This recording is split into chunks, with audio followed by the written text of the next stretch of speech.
বন্ধুরা, সমস্ত যাত্রী এবং দু চাকার যান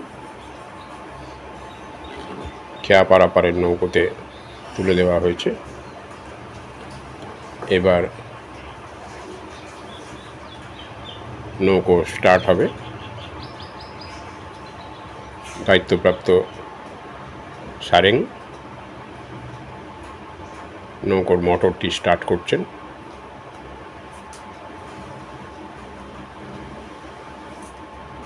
চিনাই নদী পেরিয়ে আমরা একটু বাদে ওপারে পৌঁছব।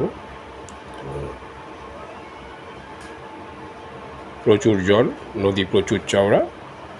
এই ভিডিওটা আপনাদের জন্য আপলোড করলাম। আপনারা ভিডিও দেখুন এবং এপিস ক্রিয়েশন চ্যানেলটিকে সাবস্ক্রাইব করে আমাদের সঙ্গে থাকুন।